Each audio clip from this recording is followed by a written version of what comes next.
I'll let you know when it's ready to go. Okay, thank you. Sure.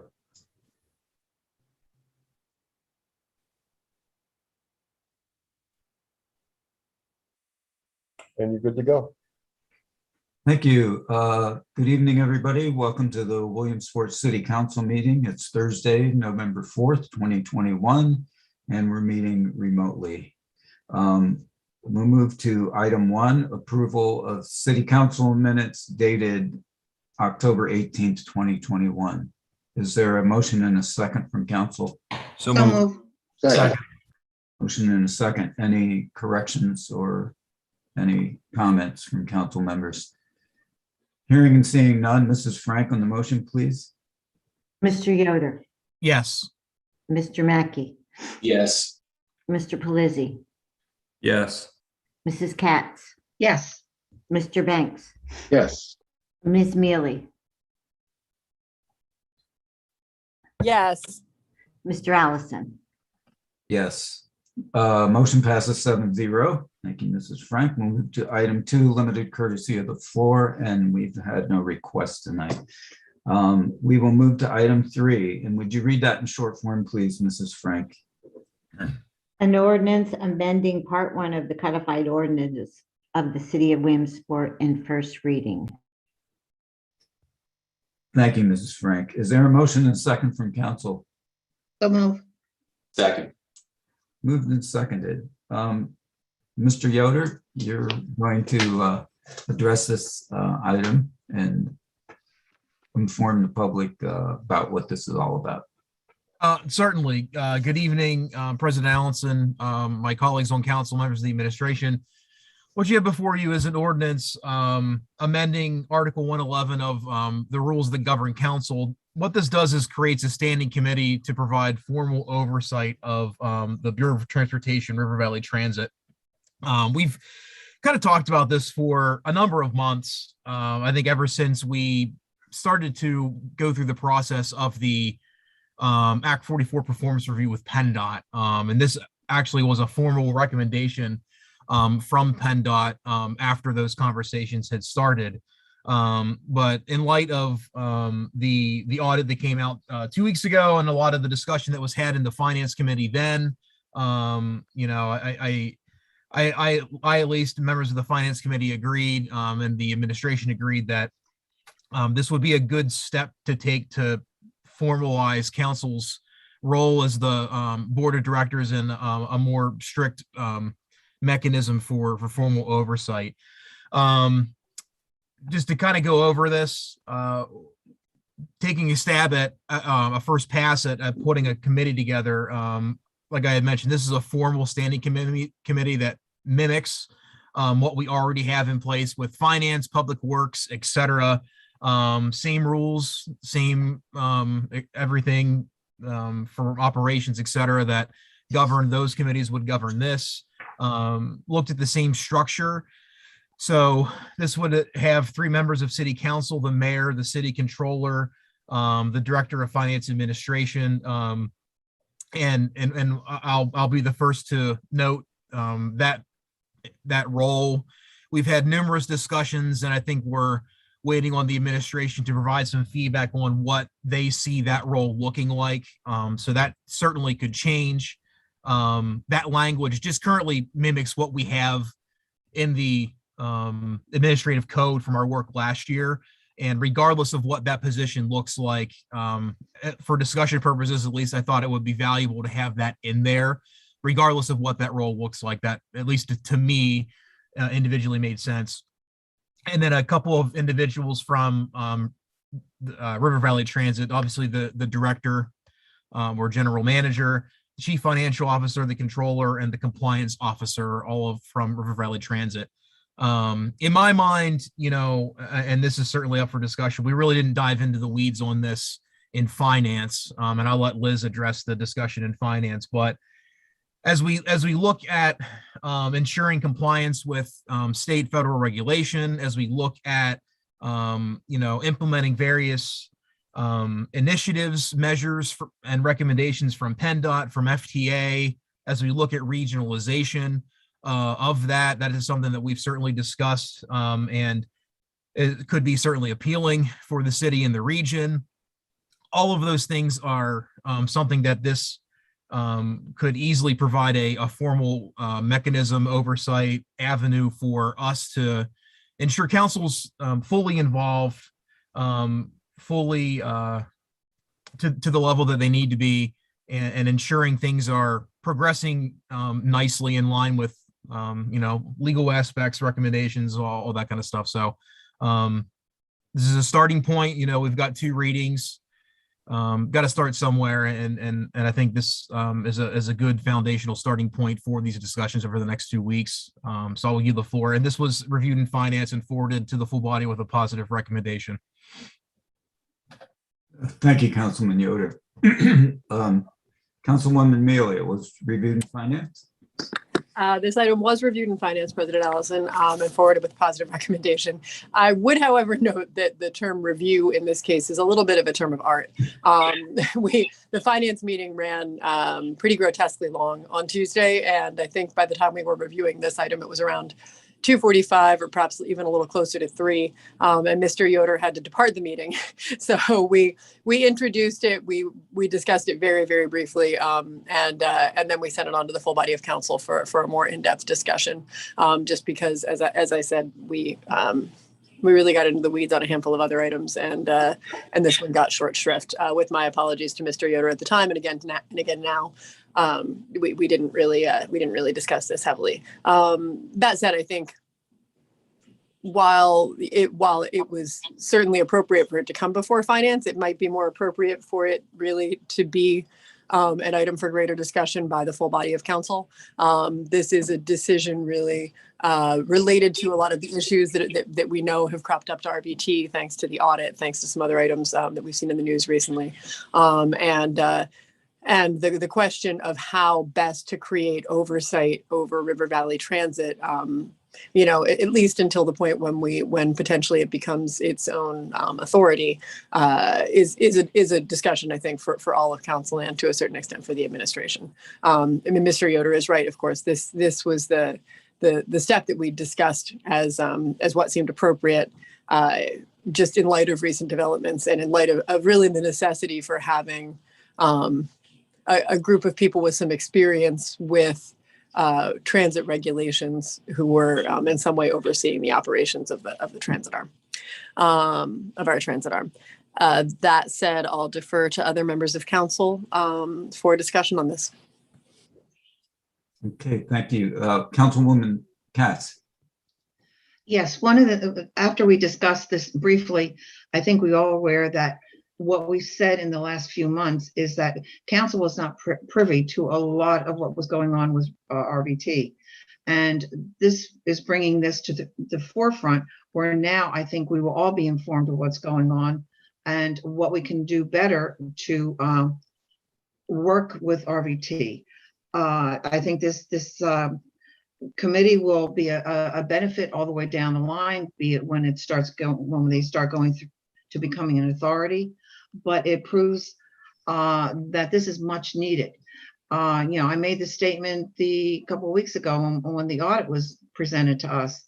That was the first time anybody on council ever saw an audit or really those kind of figures from RVT.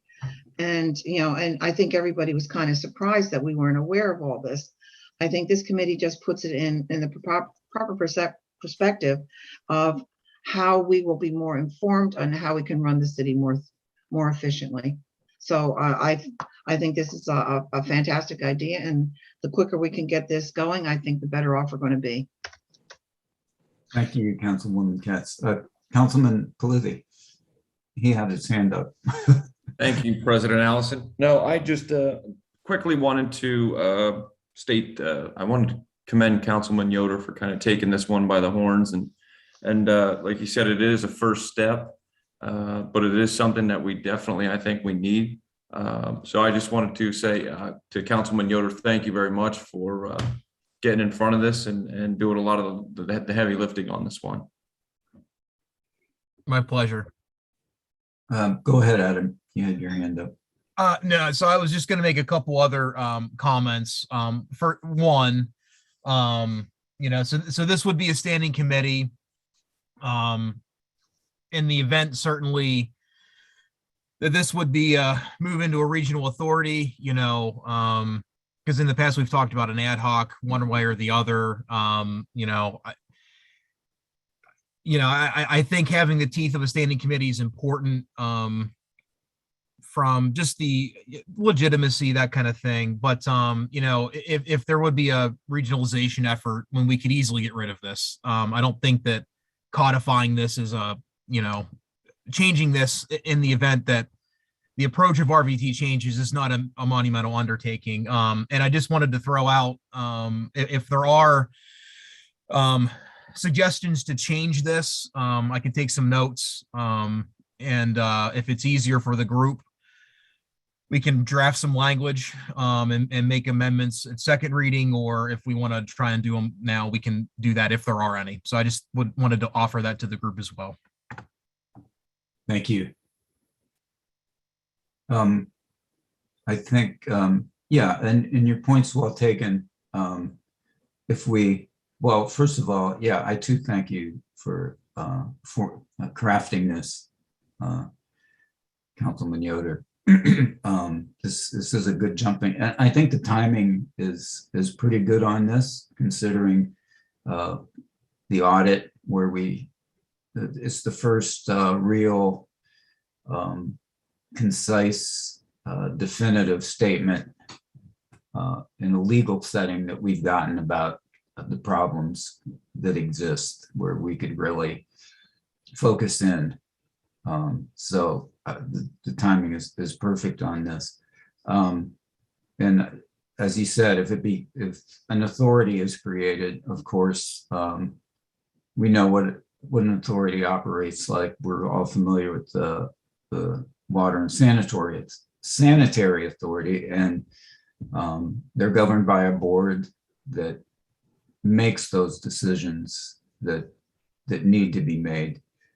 So, and the board is independent, and the board is definitely over the director and everybody underneath them. They do the hiring and everything and so forth. So there's a definitive difference there, and it would change the nature of that relationship.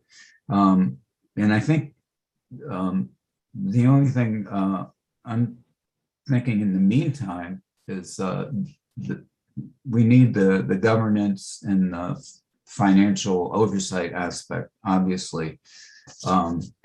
And we also, I believe it would be helpful for us to, and not necessarily would have to come to this committee, but we need to open up some avenues of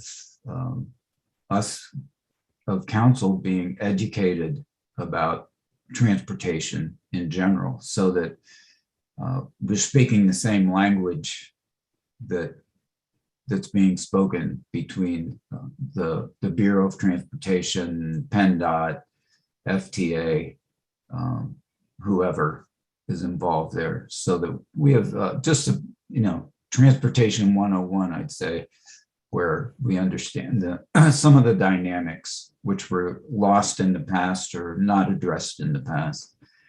And I think this committee would be a good place to funnel some of those things through for all of us, or set up different things. So, and that's all I have to say for now. Councilman Banks. I'll chime in and add, once again, Councilman Yoder, thank you for being so fastidious and getting on top of this. One suggestion that maybe before the next reading we have is maybe Norm could chime in. We might be able to build the language into this to say that if RVT is separated from the city as an authority, then the committee will disband. That way you don't have to go through that process at a later point, or have one of those committees that's just sitting out in space like we have had in the past. There's a few of them. Point well taken. I'll make a note of that, and we'll work to flush that out. Good call. Yeah. But thank you again. Ditto. Thank you, Dave.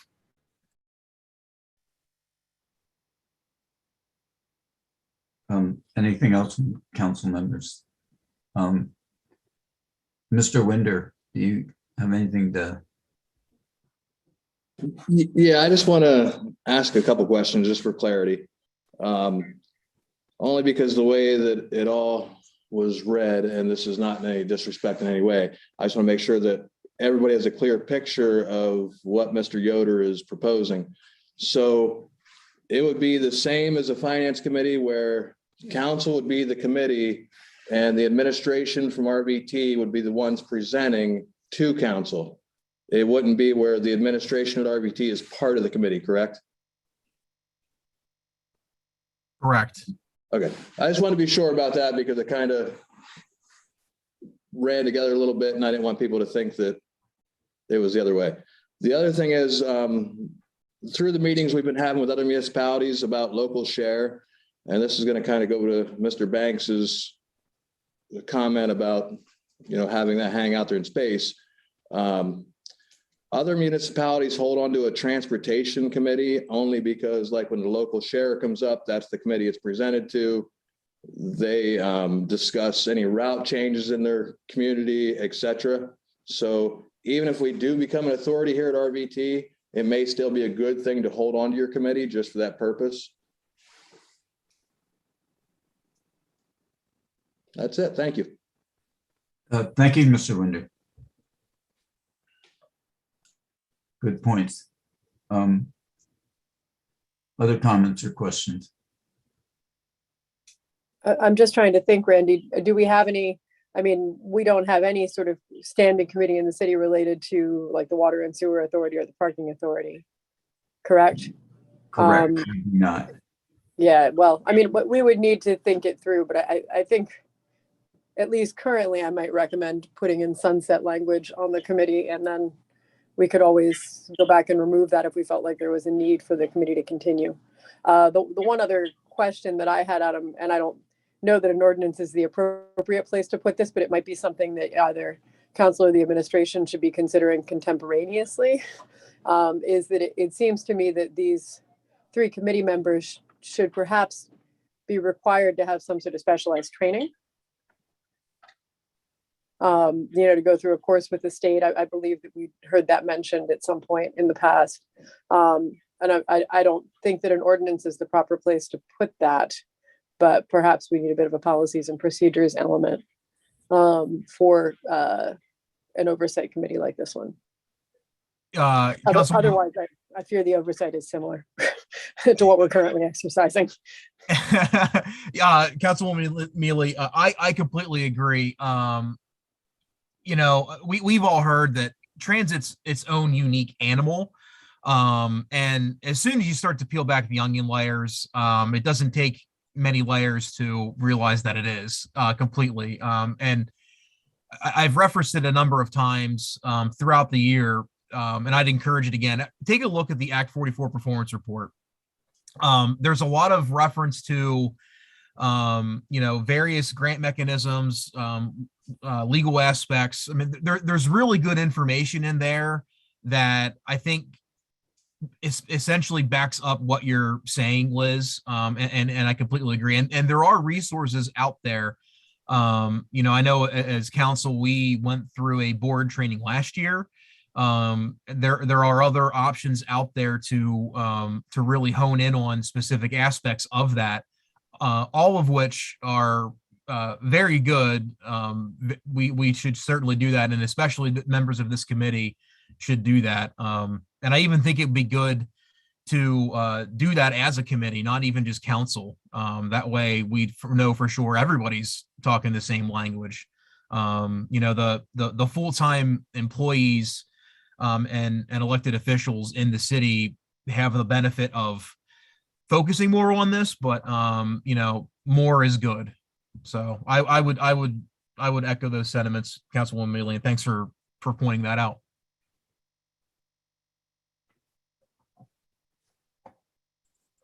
Thanks, Adam, and that's all I have. I'm not quite sure how to go about that, as I said, but I think it could be an important component.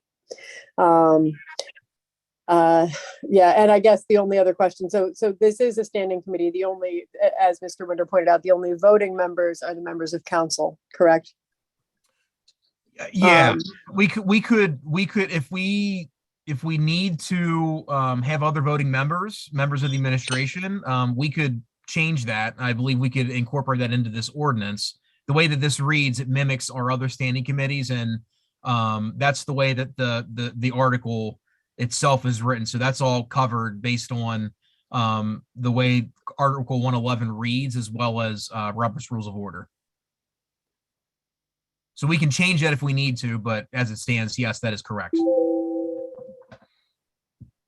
Okay, sounds good, and that sounds reasonable. Just trying to kind of check and make sure, I guess, because it's a large committee membership and then a small voting body, and I that seems to me like it should work. And perhaps what we will need to do is more or less move forward with the committee, see how it functions, see sort of the feedback that we're getting, and then if we need to modify it, if we need to add more voting members, we'll need to do that. But yep. Yeah. Okay. Thanks, Adam. Thank you.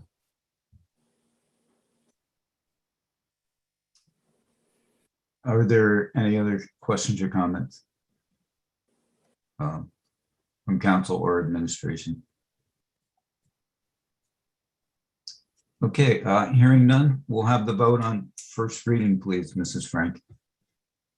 Mr. Yoder, Yes. Mr. Mackey, Yes. Mr. Pelisi, Yes.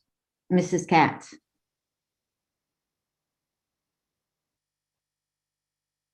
You're muted, Bonnie. I'm sorry. Yes. Mr. Banks, Yes. Ms. Mealy, Yes. Mr. Allison. Yes, motion passes up 7-0. Thank you, Mrs. Frank. And thank you again, Mr. Yoder. Item 4. Would you read that in short form, please, Mrs. Frank? Resolution authorizing the execution of an intergovernmental lease agreement.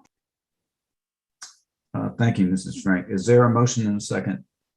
So moved. Second. It's been moved and seconded.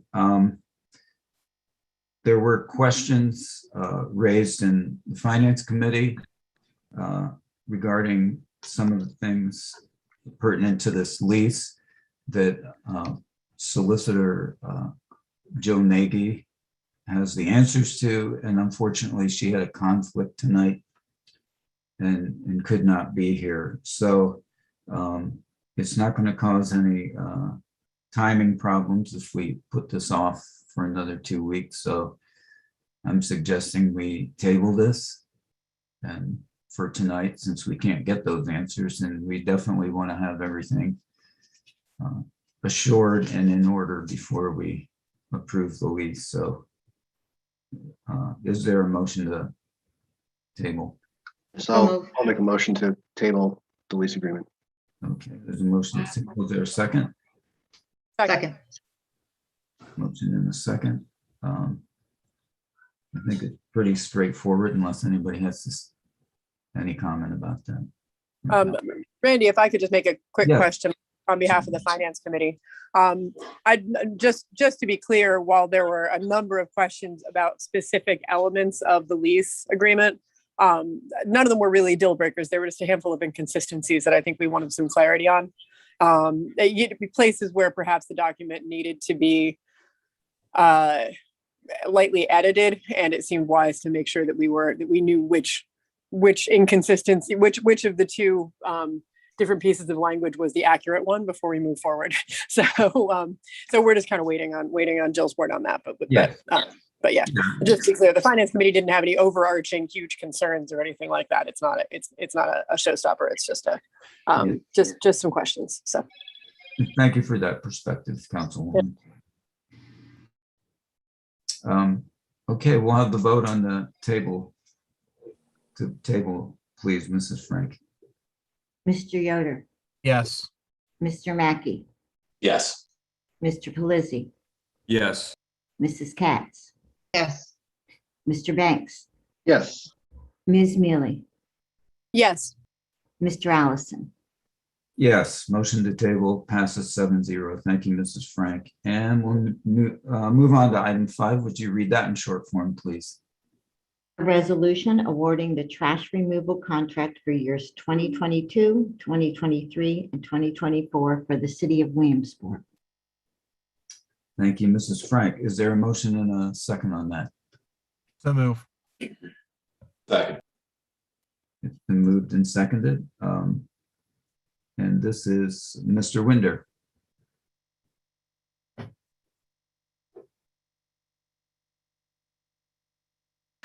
Good evening. So this is our award for the trash removal bid. It is a 3-year contract. We put this out to bid 2 months ago. The bid opening was October 18th. We only had one bidder, which was Bauer Disposal here in the city of Williamsport. The 3-year contract would be a total of $76,596.04. And I'll entertain any questions you may have. This was reviewed in finance and passed forward with a positive recommendation. Thank you, Mr. Winder. Ms. Mealy, it was reviewed in finance. Yes, and this was one of a couple of things in the that actually went through the finance committee pretty rapidly and with good reason. There's nothing too exciting about it. We were glad to have at least one bidder for trash removal and to have the increases be relatively minimal. The primary discussion in finance actually revolved around why Mr. Winder was presenting this item and not Mr. Livermore, our new director of streets and parks, and this was a training experience. Mr. Livermore was there, and I believe Mr. Yoder was working on a list of pickup dates for specific neighborhoods in terms of leaves. Yeah. That was the other item we discussed, was whether or not we could provide that to people so that folks who were raking leaves in their neighborhoods weren't putting a bunch of effort into only to have them blow back onto the lawn. But the actual trash, the actual trash removal item passed with flying colors. Thanks, Randy. Oh, thank you, Councilwoman Mealy. Are there any other comments or questions from council tonight?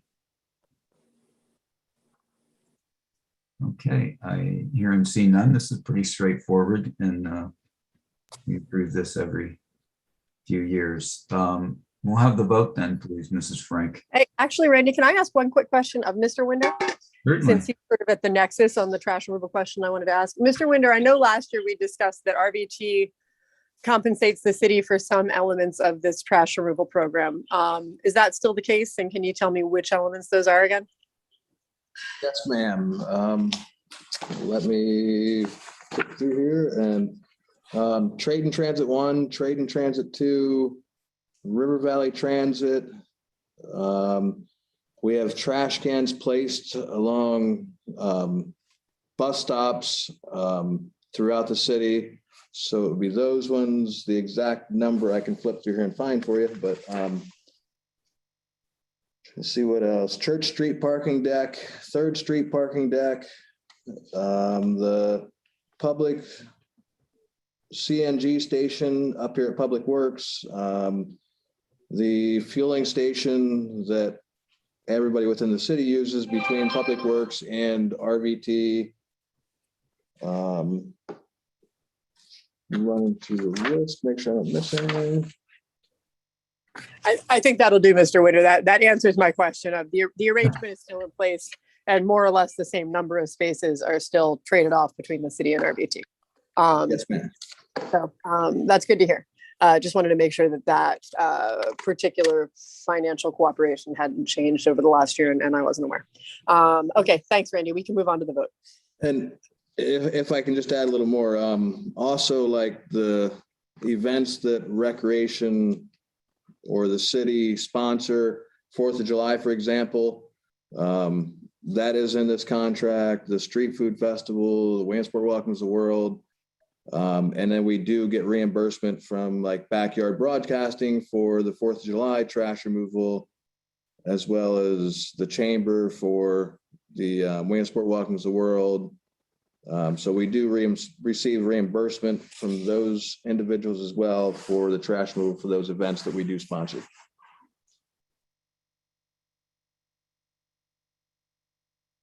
Great. Thank you, Mr. Winder. It's a lot of detail there in all our trash pickups. So, are there any other questions? And we will have the vote, please, Mrs. Frank. Mr. Yoder, Yes. Mr. Mackey, Yes. Mr. Pelisi, Yes. Mrs. Katz, Yes. Mr. Banks, Yes. Ms. Mealy, Yes. Mr. Allison. Yes, motion passes 7-0. Thank you, Mrs. Frank. And we'll move to item 6, a resolution. Would you please read that in short form, please, Mrs. Frank? Resolution authorizing purchase of Motorola Police Service radios and related equipment from Motorola Solutions through Keystone Communications. Thank you, Mrs. Frank. Is there a motion and a second from council? So moved. Second. There's a motion and a second. Chief Snyder, welcome tonight.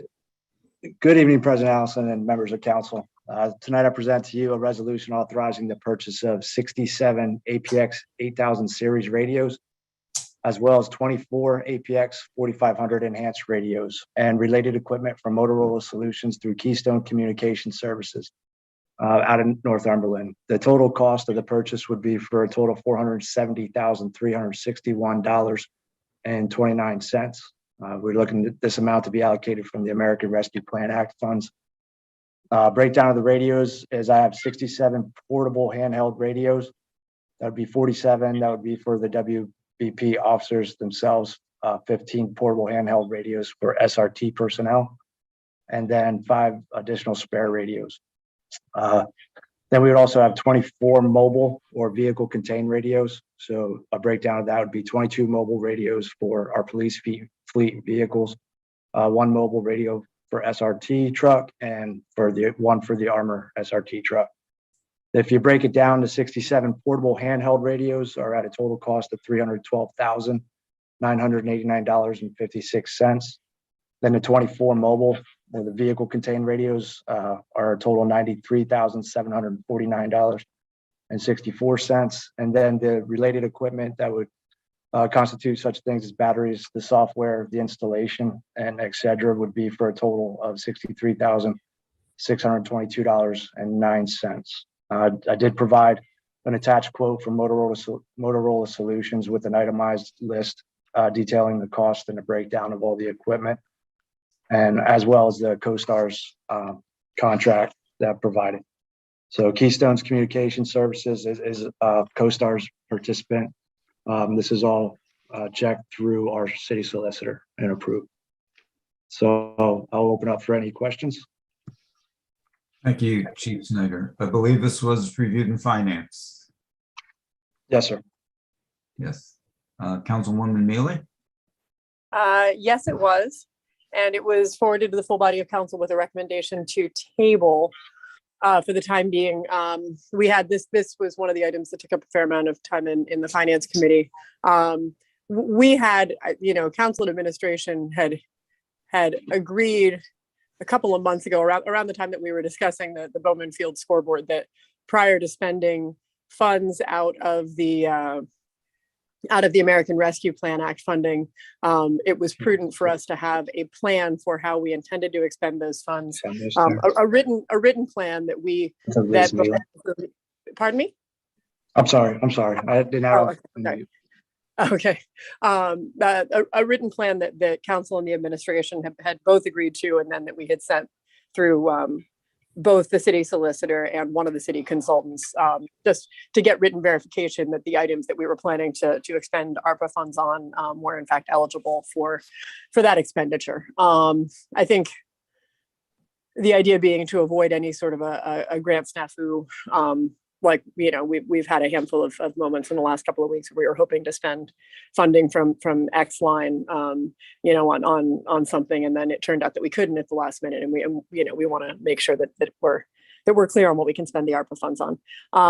So the finance committee had suggested that we've made certainly a decent dent in deciding how to allocate at least the initial round of funding from the American Rescue Plan Act.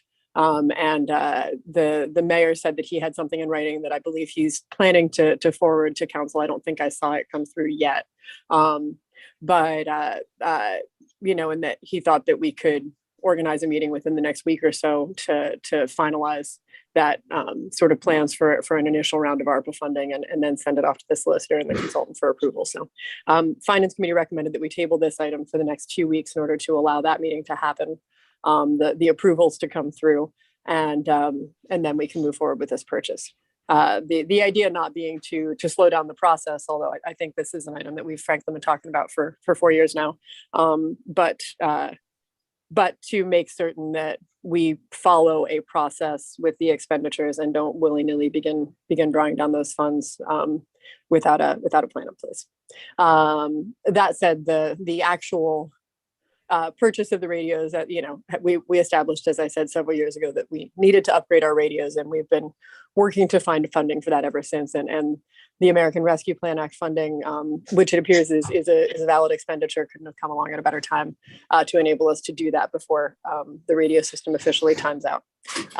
So we forwarded this, as I said, to the full body of council with a recommendation to table. Thank you, Councilwoman Mealy. I see Councilman Palizzi has his hand up already, so we'll go to him. Thank you, President Allison. Well, I guess I just had some quick questions for Chief Snyder and Assistant Chief Bolt regarding the conditions of the radios. As Councilwoman Mealy had mentioned that, we've been looking to try and replace these radios for quite some time. We finally got the funding that has come through. Chief Snyder, Assistant Chief Bolt, can either of you two speak to, how many radios do we currently have that are not working? Or I guess what I'm really wondering is how confident are you in the radios that we currently have in use in the field right now for our law enforcement officers? For me personally, I'm not confident with them. I'm concerned. There's several radios that are not working properly to the degree that we need them to work as a lifeline for our officers. We've had these radios now for 15 plus years. The typical age of a radio is about 10 years before you need to start looking for replacements. So we've had them for about 15 or 16 years now, and it's time to replace. We're consistently having issues with communications. There's certain places in the city that we cannot communicate. We cannot communicate efficiently or properly up at the school with trying to communicate with the SRO. So it's definitely a concern. It's a concern I have for our officers, and it's probably one of the most important lifelines or one of the most important pieces of equipment that we carry on our persons as officers. So real quick, Chief. So, hypothetically, if one of our law enforcement officers was in a situation that was a dire life or death situation, or God forbid, if anybody was and somebody needed assistance, we don't have full confidence in our radios that are out in the field right now for our officers to be able to radio in for medical assistance or backup or whatever it may be. Would you say that's correct? That's very accurate, sir. It's one of the major concerns is having a failure in the operations of the radio at the most dire need and of a critical incident for both our officers and our citizens. Okay. Especially like you said, up at our school, if we can't communicate effectively up at our school, that to me is a great concern. I can't speak for anybody else. I do know that Councilman Mackey was also a law enforcement officer. He was a police officer in Philadelphia. But I myself worked at USP Lewisburg for some time to where, having confidence and having capable working condition radio equipment could very well mean the difference between life and death, not only for you, but some of the people around you. Is where Councilwoman Mealy's coming from. Councilwoman Mealy, I completely understand your concern with, making sure that we go through procedures and protocols with this ARPA funding to make sure that it is not just getting spent willy-nilly.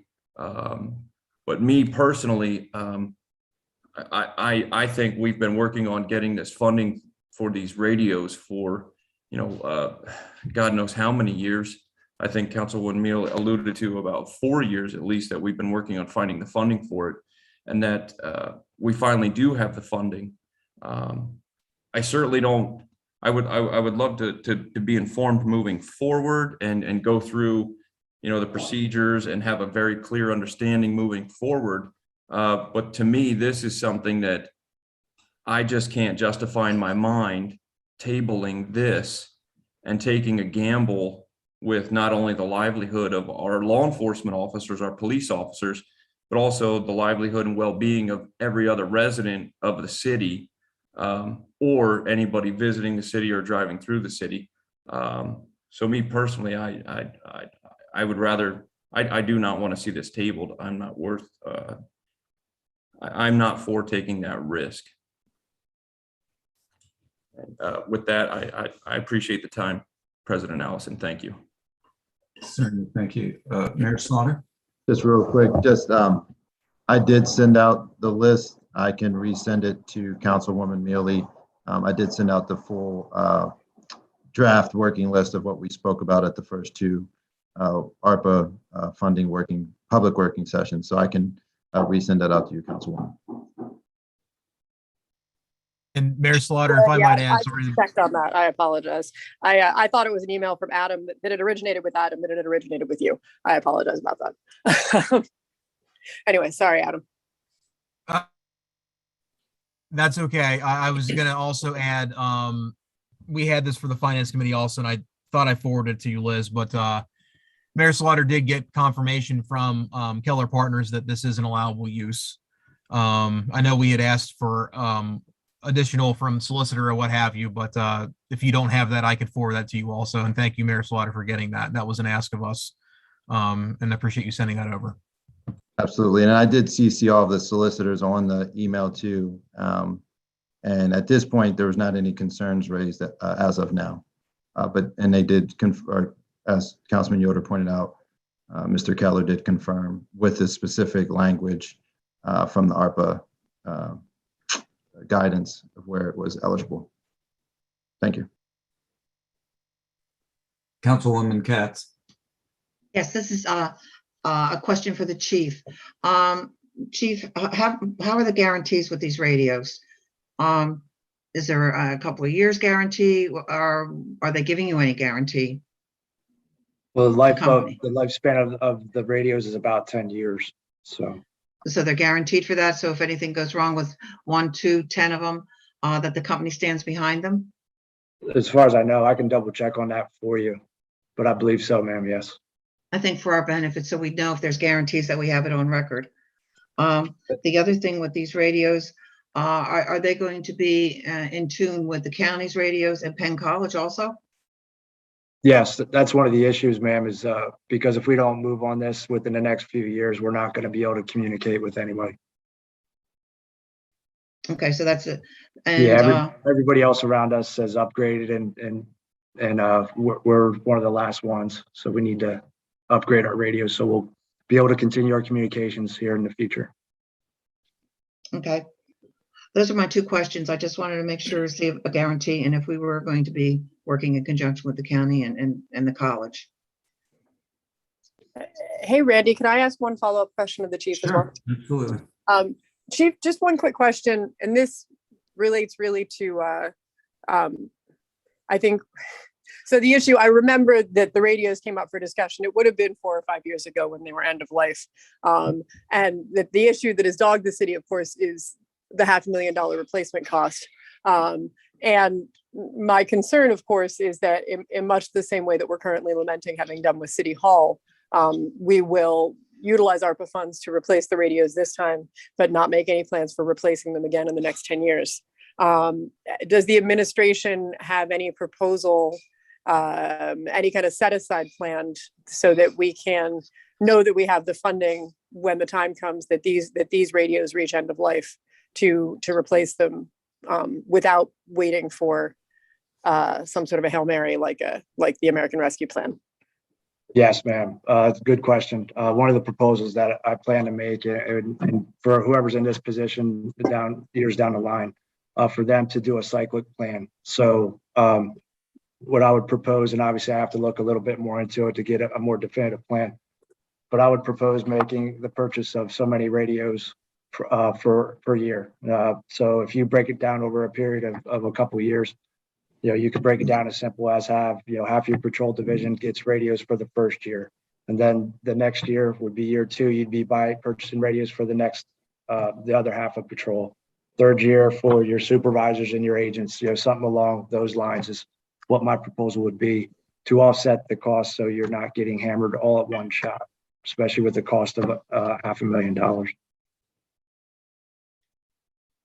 And with a strategy like that, we're not likely to run into an issue where we decide that we want to change providers and we have to replace the entire set of radios at one time. Is that, are different kinds of radios compatible with one another? Like, could we start with Motorola's, could we switch at some point to another kind of radio, and that would still, the fleet would still function, so to speak? No, I think it has to be all or none. Obviously, there's other options out there. This one's the best option that we came up with the radios. I couldn't speak for down the line if there's better options that are going to be presented down the line, better technology and 10 years from now. So it'd be kind of hard to speak to that, ma'am.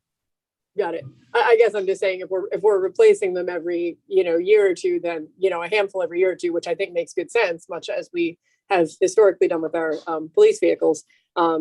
Then we run the risk at some point of deciding that we need to replace them all, and then there's still that upfront cost.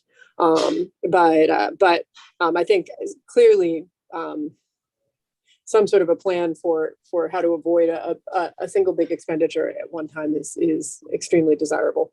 And I don't know if we can gain any insight into the path down which radios are heading, but I think it was the digital thing that really kind of took us not precisely by surprise, but caused us to need to replace all of our radios en masse, right? Yeah. So if something like that were to emerge again in another decade, we would be in much the same situation. Anyway, okay, well, thank you, Chief. As I said, this is long, as we all know, long overdue. And thanks, Randy. Thank you, Councilwoman.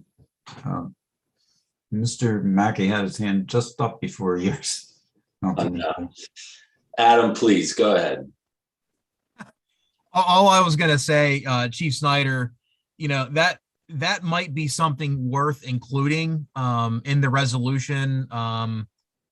We've talked about tabling this. I'm more comfortable tabling it today.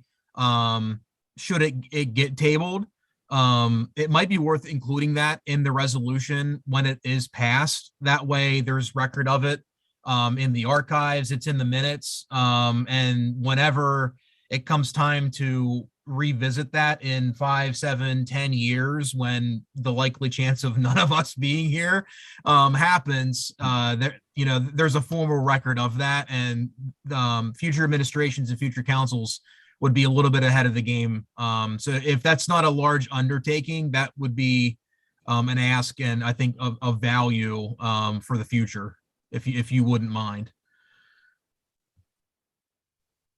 Doing something like that, I wouldn't mind at all. I'd rather do it a little bit separate from this tonight because it might take a little bit. Yeah, understood. So I'd like to get a good definitive plan in place and make that proposal. Understood. Yeah, like I said, I having that record attached with this, it would be accessible online. It'd be in our records, it'd be in our minutes. It would make revisiting that easier, I think, down the road. Just a little bit of a redundancy mechanism that I think might be valuable. So that would be great. Thank you. And that's all I wanted to throw out there. Thank you, Yes, John, for giving me the floor. Anytime, man. Okay, yeah, thanks. I guess I'll introduce myself as the weeds that was referred to at the Finance Committee meeting. So, And if anybody's going to be around in 10 years, it's going to be President Allison. I'm sure of that. So. No chance, my friend. Anyway, I think Vince really kind of summed it up pretty well. It's basically the same. One of the major points I was making on Tuesday. I don't really like this phrase willy-nilly, and I don't know if Councilwoman Mealy is referring to this purchase in particular, or just, I think she's just making a general comment. And I think if we're just talking generally, obviously, yes, we don't want to spend these funds willy-nilly. I do think that we have a really excellent framework here for the first half of this money that we have sitting in an account right now. We've made great strides in deciding where we want it to go, how we want to allocate it, how much for this, how much for that. We have approval that this is a legitimate expense for ARPA funding. And I don't think Chief Snyder or the mayor would have brought this before us if they didn't think this fit into this process that I've been hearing about. Again, and Councilwoman Mealy, I'll let you speak to this maybe a little bit more specifically, but what I'm hearing is, hopefully what I'm not hearing is that you want us to have a complete written plan for all $25 million before we can spend any of this money. And if that's the case, the idea that we could get that done in the next 2 weeks, that's just not realistic, I don't think. And maybe that's not what. No, John, that wasn't. I'd like to see us perhaps at the last meeting that we had, we outlined, I think, close to $12 million worth of expenditures, which would be most of the first round of expenditures. But I think that we simply need to begin making a plan. We need to make it holistic. That is to say, I think when I say willy-nilly, what I mean is I don't want us to get close to the end of the $25 million and suddenly say, oh, we never spent any money on rec because we spent it all on body cams and police radios, or whatever. I know that's not going to happen, John, and we all agree that the radios are important.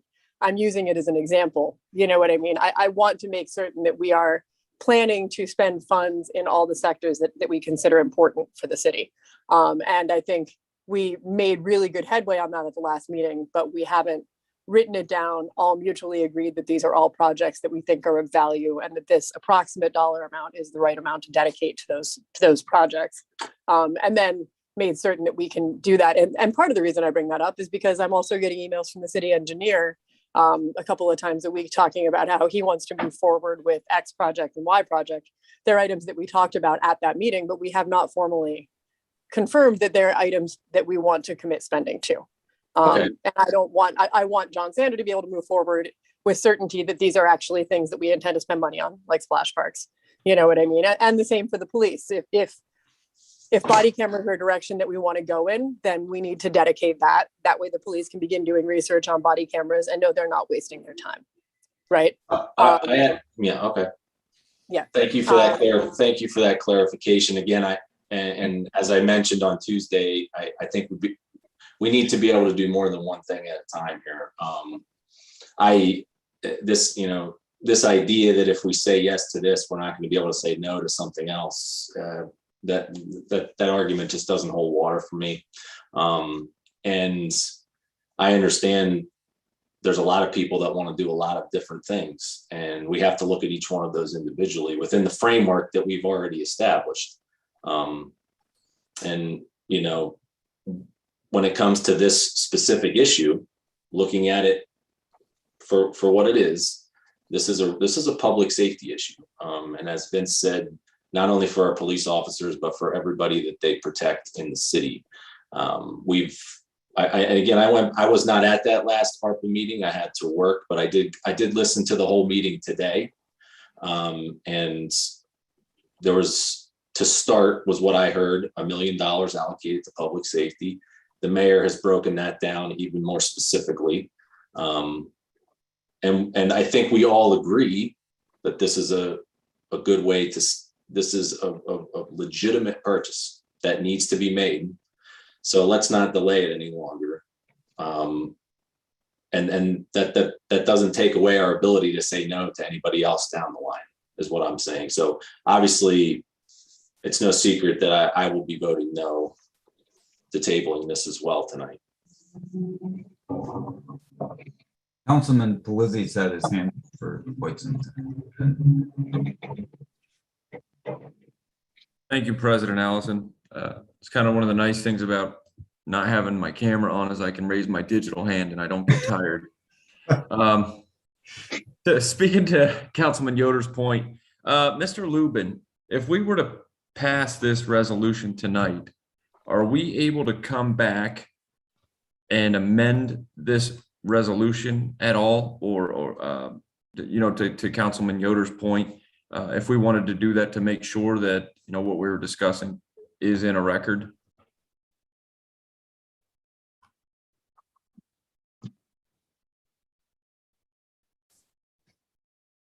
Norm, if you're muted.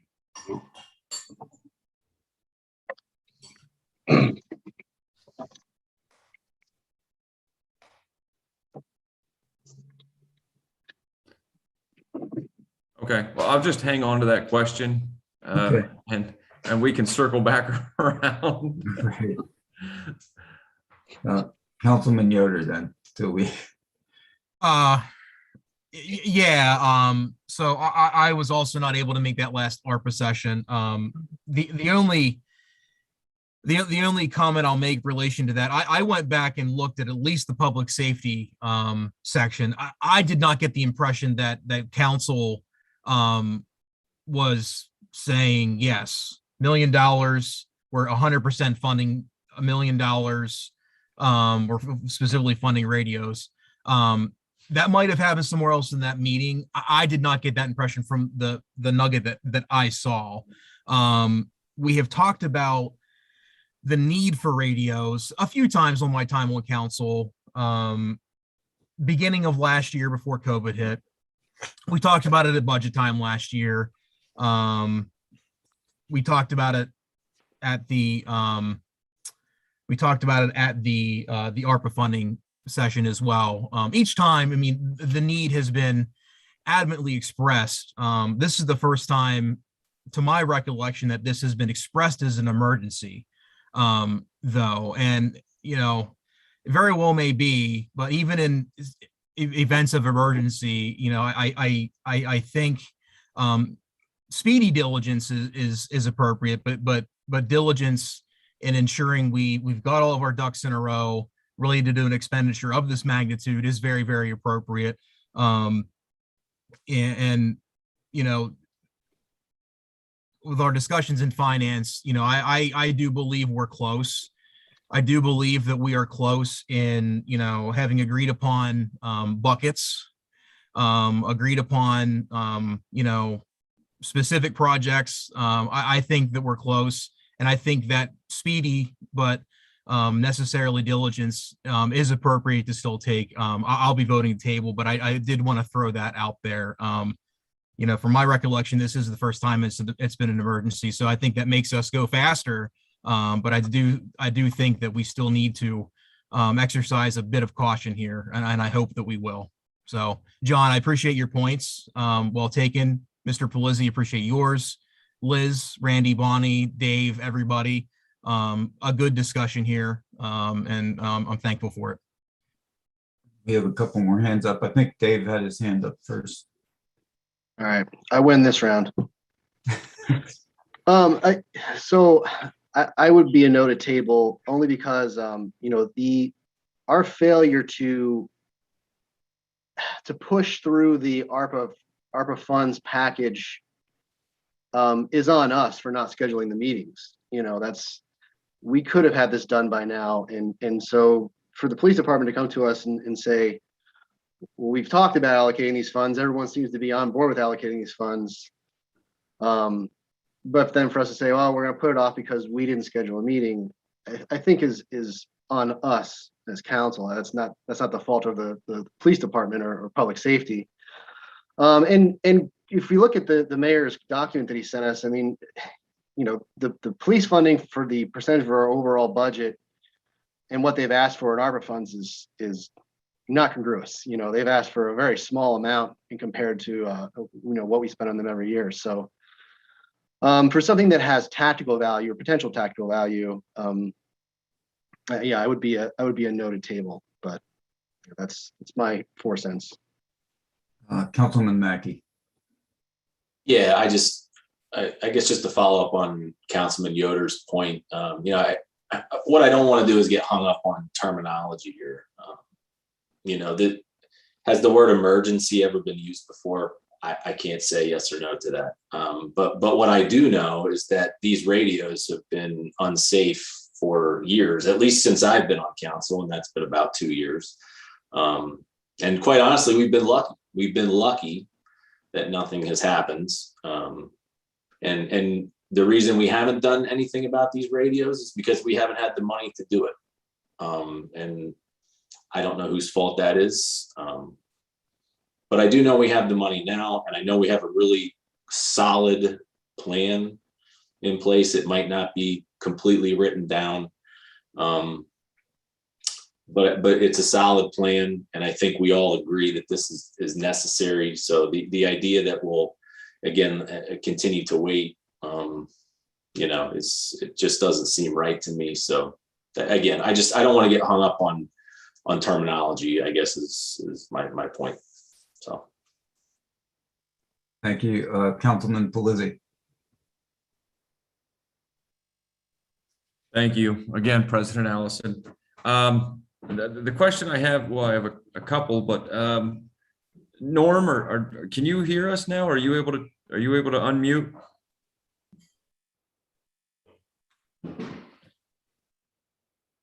Okay, I think Norm might be having some trouble with his phone. But for the record, the question I was going to ask Mr. Lubin was, God forbid, again, something happened to anybody and we're not able to provide the necessary assistance, whether, medical assistance, whatever it may be, and something dire happens to whomever that may be.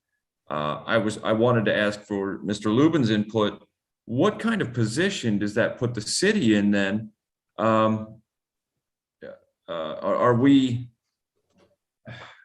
Could we be the subject of a lawsuit? If we've had the funding and we've finally got the funding to replace these radios, and then we vote to table it, and in the interim, like I said, God forbid something bad happens of that severity, who's to say that somebody doesn't come back and file a lawsuit against the city?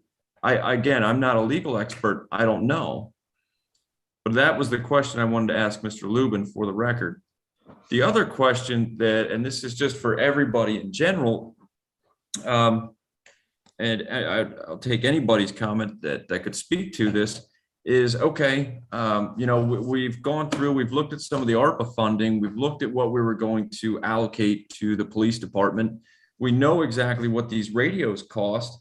How difficult is it for us just to make a note and say, okay, police department, whatever we were going to allocate to you guys, now decrease that amount by $470,000 because we had to use that much money to replace these radios. I honestly, I don't see how this is that difficult. And again, Councilwoman Mealy, Councilman Yoder, I understand where you're coming from. But to me, the safety and well-being of every single person here and of our law enforcement officers, to me, is just not something that I'm willing to take that gamble on.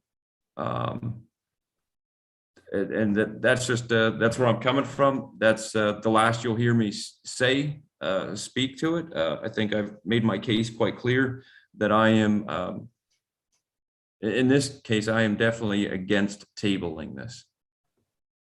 Thank you, President Allison. Thank you, Councilman Pelisi. Chief Snyder, I had a couple of questions. What's the turnaround on the timing for the order? I believe we're looking at about anywhere from 10 to 13 weeks. Okay. And sir, just for clarification for Councilwoman Katz, the warranty is for 5 years. So just double check. And just to put on the record. That was a quick turnaround there. And forgive me, I don't remember from the agreement on prospective agreement on the radios. Does this cover the cost of the upfitting, like for the vehicles and all of that? They're covered the placement for the vehicles, not to put in, no. Okay, and how do we Not this. accomplish that? Do we do that internally or? Yes. Okay. Yeah, those are the only two questions I had, and I did listen in the finance committee meeting, and as a general principle, oh, I'm sorry, the Mayor Slaughter, you I was just very briefly, I was going to say to Councilman Mackey's point that I think, as the administration was weighing this after our second public working session, the emergency, if we use that term in terms of what we prioritized, we felt as though the radios and what I was hearing from our officers, that this was, and this is why we began with the radios as far as the rescue plan.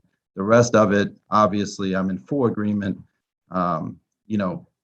that we should not be bringing anything forward with regards to rescue plan until we have the next rescue plan meeting related to community development and an overview discussion. However, the police radios, we felt as though after our last, the administration felt after our last rescue plan funding that public working session that these radios obviously were urgent, which is why we brought this forward. But we do not plan to bring anything else forward. To me, there's a significant difference, for example, to recreational improvements as opposed to public safety radios, for example. So we don't plan to move forward with any of the other items outlined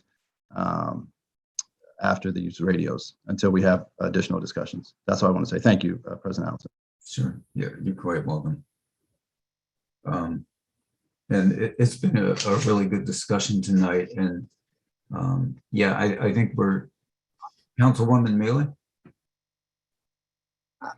Randy, my only comment was to reiterate that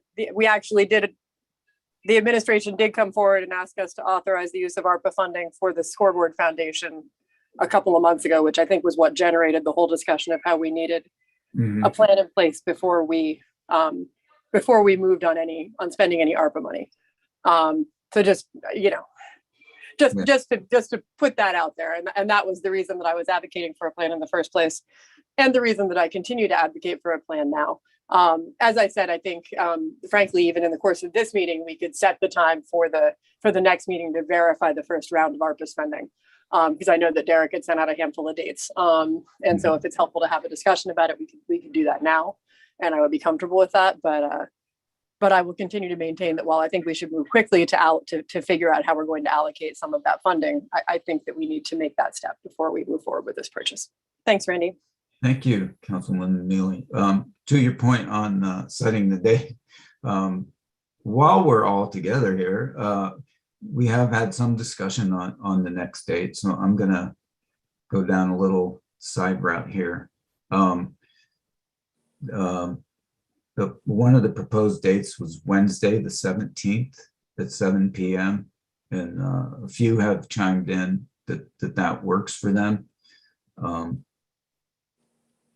Can anybody else commit to that now on council? I can do the 17th, Randy. Okay. I could do the 17th, Randy, would prefer a 7:30 start time. Personally, I'm not able to make the 17th. I'm not, that evening for me is already set. Okay. I think I responded to you by email, Randy, but yes, the 17th is fine for me. Okay. So Councilman Polizzi, we may have to go with the 17th, but we'll keep that all in mind. I appreciate it. And I certainly don't want to be the reason that we, prolong this any further than it needs to be prolonged. So I can always catch back up. Yes, yeah. Councilman Mackey? Yeah, I did pick Wednesday the 17th. I do work in the evening. Yeah. So not to give Councilwoman Mealy any more reasons to ignore my text, but I would prefer we stay at 7 o'clock. That was a joke, Liz, by the way. But to that point, I also work in the evening, which is why 7:30 is a much more convenient time for me than 7. And we can do that 7:30, I'm sure. Okay, so yes, I did listen to the Finance Committee meeting, and we do want to follow a protocol and a policy, but I think hearing, first of all, the mayor did send out a projects draft, which is a good working document, and we are starting to really formulate where we're going with this initial round of money, keeping in mind that there is another round to address things. But I kind of, and to Councilwoman Mealy's point, yeah, the scoreboard had some time constraints on it, and unfortunately, that project had dragged, somewhat similar to what we're seeing now. That project had gone on and on, way beyond its use-by date, and we were in danger, not in danger, but it doesn't look good to get a RACB fund and drag things out that long. And for a number of different reasons, that's what transpired. So we really did have to move on that. And here we face another, in retrospect, after thinking about this, we face another issue that has dragged on and on and on. And this time it deals with public safety. And I think given the turnaround of 13 weeks, yeah, we've been fortunate that we haven't had anything happen as far as miscommunication with our police officers. And we know they've been in some dire circumstances. We've had officers wounded in the line of duty. And not to over dramatize the whole thing, but since we did get assurances from our consultant Keller that this is a authorized use, I'm in favor of going ahead with it. It's $470,000. This is just one part of one section, and I don't see anything else that is going to fall into this category. And unless something drastic happens somewhere that we haven't, that we're not prepared for and comes out of the blue, I don't think we'll entertain anything like this again. So I kind of see those two as similar, those two. So that's just my perspective. In any case, any other questions or comments from council? Randy, before we vote, can we just clarify what we're voting on? Are we voting to table or are we voting to pass? Well, Whenever we get to that point. Someone has to make a motion to table before we. Yeah, I was gonna say, I think we motioned to pass or opening the discussion, I think sets us up to pass it without. We put it on the table. Okay. So we either have to vote up and down on the original motion, or if someone wants to make a motion to table, then we'll handle that first. Okay. I'll make a motion to table for the Finance Committee's recommendation. Yes. Okay. Motion to table. Is there a second? I'll second that. Okay, there's a motion and a second to table. I think we've had, is there any more discussion before we vote on the motion to table? Okay, hearing and seeing none. Mrs. Frank on the motion to table. Mr. Yoder, Yes. Mr. Mackey, No. Mr. Pelisi, No. Mrs. Katz, yes, Mr. Banks, No. Ms. Mealy, Yes. Mr. Allison. No. And motion to table fails with 3 yes votes and 4 no votes. So thank you, Mrs. Frank. We'll move back to the original motion. And so, Mrs. Frank, would you call the roll on the original motion on the table? On the resolution, The resolution, yes. Mr. Yoder, No. Mr. Mackey, Yes. Mr. Pelisi, Yes. Mrs. Katz, no, Mr. Banks, Yes. Ms. Mealy, No. Mr. Allison. Yes, motion passes 4-3. Thank you, Mrs. Frank. And thank you, council. That was a good discussion. And we'll move on to item 8. Would you read that in short form, please, Mrs. Frank? Resolution authorizing the execution of a lease agreement for the purchase of police vehicles. Is there a motion and a second, council? So move. Second. Motion and a second. Chief Snyder. Yes, additionally, I'd like to present a resolution authorizing the execution of a 5-year lease purchase agreement with First National Bank Commercial Leasing of Pittston, PA, for the purchase of 4 2021 Dodge Durango police pursuit rated vehicles at the and the cost of the uplift for each vehicle for a total cost of $186,177.80. FNB Commercial Leasing submit a proposal consisting of the first payment that would consist of $40,689.13 plus a $550 documentation fee that would be due during the year 1, and then each additional 4 years, each year would consist of $40,689.13. Funding for this lease would be allocated from the vehicle lease purchase line item number 2240-78540. The cost breakdown would be for the 4 Dodge Durangos.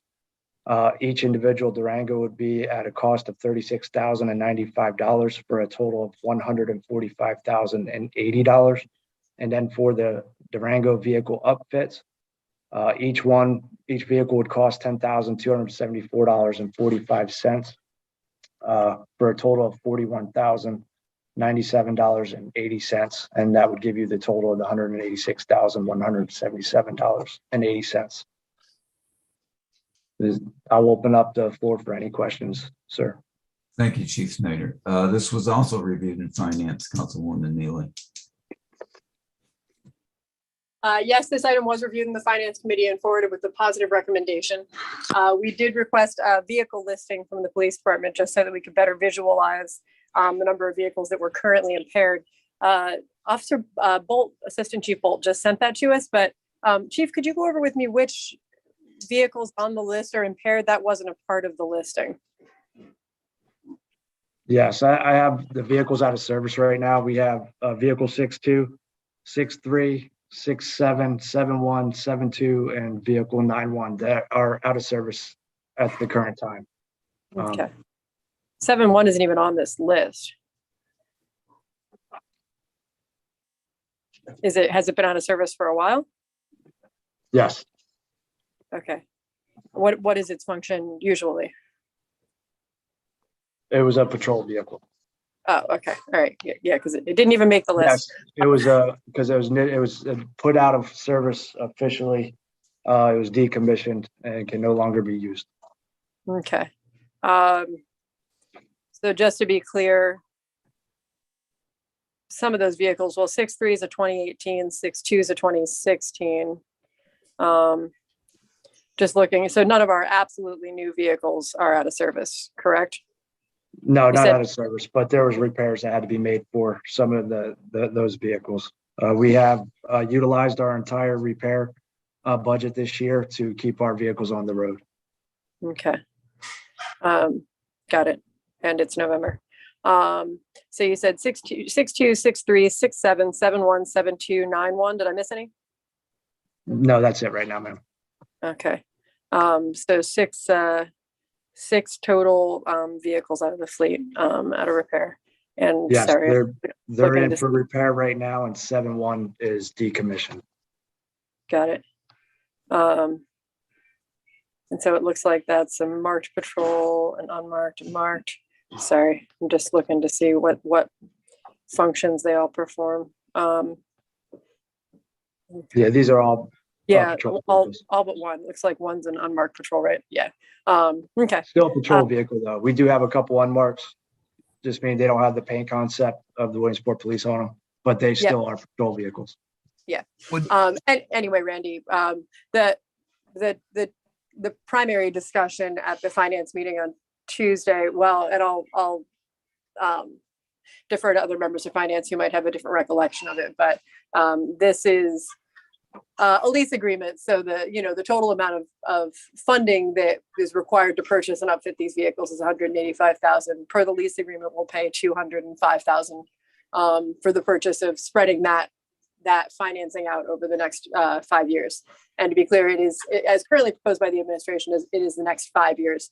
We will not be paying anything for these vehicles in 2022 or in 2021. The first payment will be in 2022, which is obviously not that far distant at this point. But that does mean that we don't need to find any of the funding in this year's budget. It was my suggestion at Tuesday's meeting that the administration consider that, merely because we know that the budgets are only likely to get tighter over the next 5 years. And we had already located more than that $40,000 lease payment in this year's budget to pay for the upfit costs on the vehicles. I'm not sure if they did reconsider that decision on how to allocate the funding, but I just know from personal experience with a lot of budgets that the conversation about where you're getting the money from doesn't get any easier year over year. It just gets harder. And the more promises you've made in prior years that you have to abide by, the harder it is. But aside from that, as I said, finance, the police department does not currently have enough vehicles due to some untimely demise of vehicles to run patrol effectively. Correct, Chief Snyder? That's correct. So this is not so much an optional choice. And we forwarded this to the full body of council with positive recommendation. Thank you, Councilwoman Mealy. Other members of finance have anything to add to that? Liz summed it up pretty much as it was, so. Councilwoman Katz? Chief, remind us, how long did you say it was going to take for us to get these vehicles? As long as it takes for us to drive up and get them, ma'am. So They're sitting on the lot. They're holding them for us right now. and to be outfitted? They're not outfitted yet, right? No, they're not upfitted yet, ma'am. We have, once we get the vehicles, we'll be able to get those upfitted. Is one of the reasons we went with Keystone, because they are Northumberland and they're in close proximity, so we can get the vehicles there quickly and get them hopefully out in the street here as quick as possible. Okay, so it shouldn't take that long to outfit them then? I don't believe so, no. Okay, good. Thank you. That's all I have. Thank you, ma'am. Other comments or questions from council? Councilman Yoder, yes. Just real quick, can you send at least myself and Mrs. Katz from the Finance Committee that list of the fleet also? Liz, I know you got it. I don't see. apologize, Adam. I thought it had come to you, or I would have sent it on. No, that's okay. I figured I'd throw that out there now while we're all here, so that's no problem at all. I think you just got it too, so that's no big deal. I think we used to get a yearly list that helped us keep up with that, and it's kind of fallen through the cracks over the many transitions we've had in police department leadership over the past couple of years. So maybe we could have that added to the mix around budget time. Absolutely. I didn't realize that was a practice that was occurring. But Yeah, that's it something was else we there. can- Yeah, and that was very helpful for everybody. So Yeah, absolutely. We can make that happen. yeah, great. Thank you. Councilwoman Katz. Yes, I think, that was something that we discussed at finance also with streets and parks. We used to always get an update yearly of where their vehicles stand too. And I think we should get back to that practice again. So we all know where we stand with people that need vehicles throughout our city. Yeah, that way we're not caught by surprise. We can do that across the board, even codes and everything. We can do it across the board. Yeah, that Mr. was- Allison, we just did an updated list for the insurance renewal, so we'll just forward that out. We could do that tomorrow. Okay, absolutely. Thank you.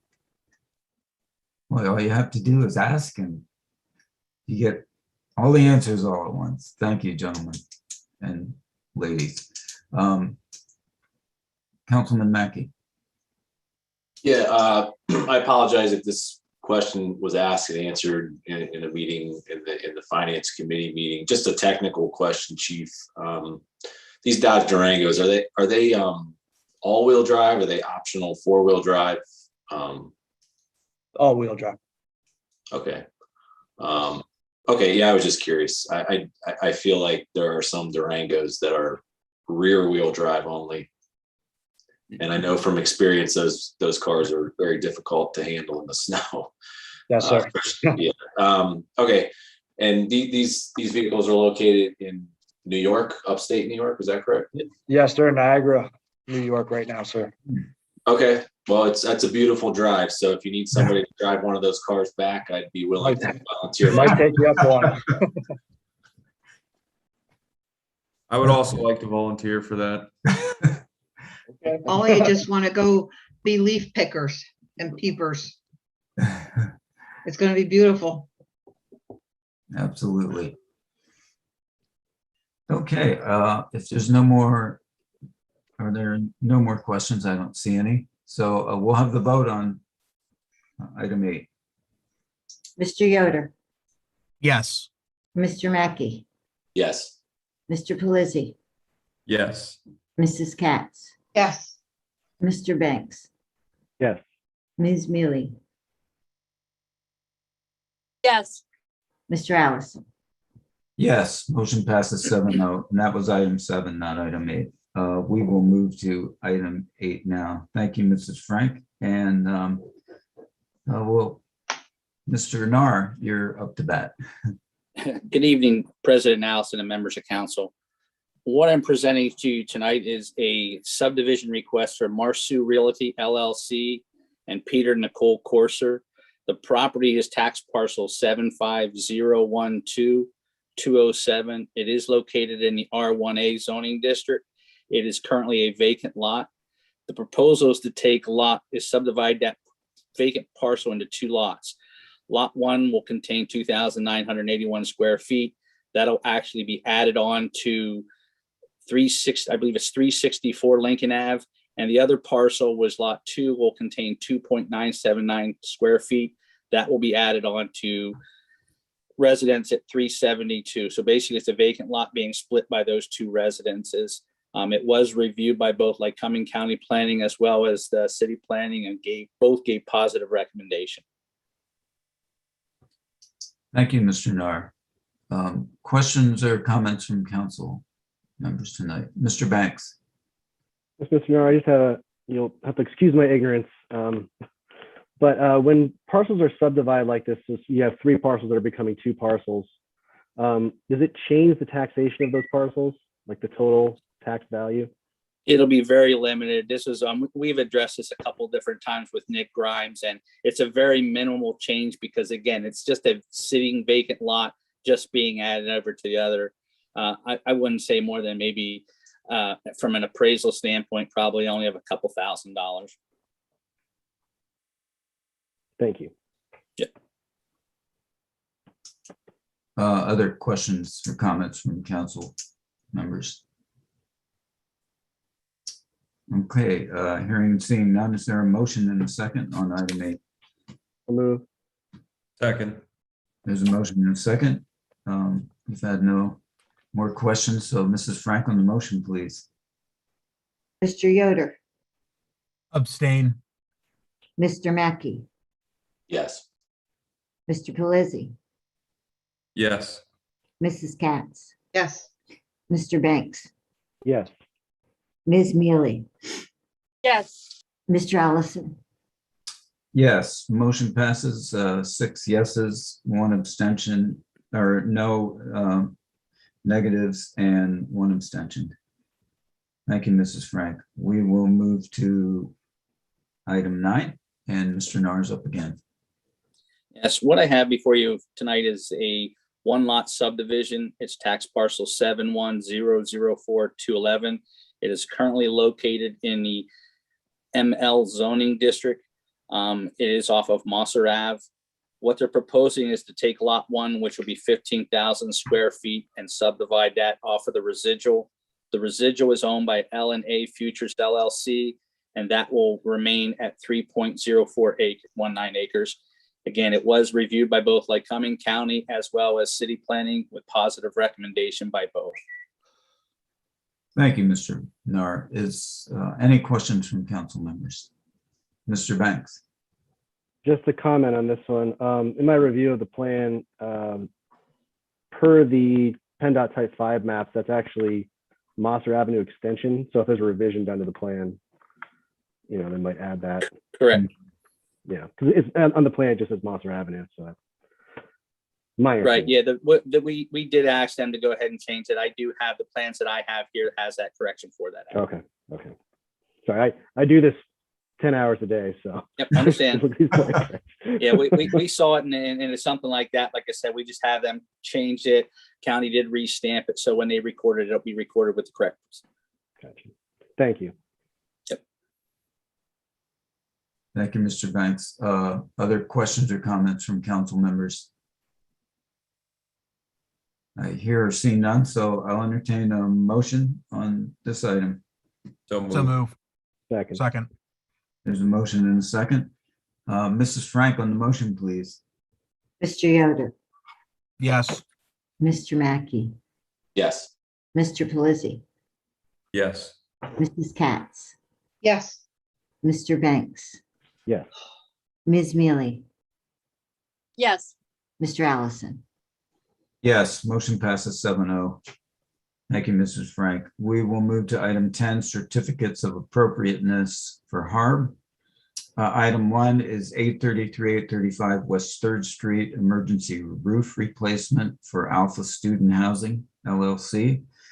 Item 2 is 967 West 3rd Street. There's painting for Joe's Pizza. 424 West 4th Street, roof replacement under Ron Insinger. And item 4 is 915 West 4th Street, fencing for Fred Kellers. Is there a motion and a second from council? So move. Second. Moved and seconded. Any questions from council members on any of these 4 items? Hearing and seeing none, Mrs. Frank on the motion, please. Mr. Yoder, Yes. Mr. Mackey, Yes. Mr. Pelisi, Yes. Mrs. Katz, Yes. Mr. Banks, Yes. Ms. Mealy, Yes. Mr. Allison. Yes, motion passes 7-0. Thank you, Mrs. Frank. We'll move to item 11, except for filing. Controller's report from August 31, 2021, finance minutes from October 5th, 2021, and codes report August and September 2021. Is there a motion and a second from council? So move. There's a motion and a second. I believe there was a second. Second. Okay, there's a motion and a second. Are there any comments from council members on these items? Hearing and seeing none, Mrs. Frank on the motion, please. Mr. Yoder, Yes. Mr. Mackey, Yes. Mr. Pelisi, Yes. Mrs. Katz, yes, Mr. Banks, Yes. Ms. Mealy, Yes. Mr. Allison. Yes, motion passes 7-0. Thank you, Mrs. Frank. Announcements. Our next council meeting is 2 weeks from tonight, November 18th, 2021 at 7 p.m. Upcoming meetings, Friday, November 5th, 11 a.m. ERC, or no, there will be no ERC meeting this Friday. I need to think before I read these off. Wednesday, November 10th, 3:30 p.m. O&E pension. Thursday, November 11th, Veterans Day, City Hall is closed. Tuesday, November 16th, 11:30 a.m. Public Safety. 1 p.m. Finance meeting, 2:30 p.m. Public Works meeting, and 6:30 p.m. HARB. Wednesday, November 17th, 10 a.m. Blighted Property. 4:30 p.m. the Redevelopment Authority, and Thursday, November 18th, 10:30 a.m. Zoning Hearing Board, 4 p.m. Board of Health, and then of course we have our City Council meeting. That ends everything but announce, or yes, anything from council tonight. Okay, no comments from council. Anything from the administration tonight? Yeah, Mr. Allison, this is Joe Girardi. There will not be a Board of Health meeting this month. Just wanted to make sure you're aware of Okay. that. All right, there will be no Board of Health, so scratch that from November 15th at 4 p.m. Thank you, Mr. Girardi. Okay, Mr. Lubin, are you there? I didn't receive anything. I don't know if Mrs.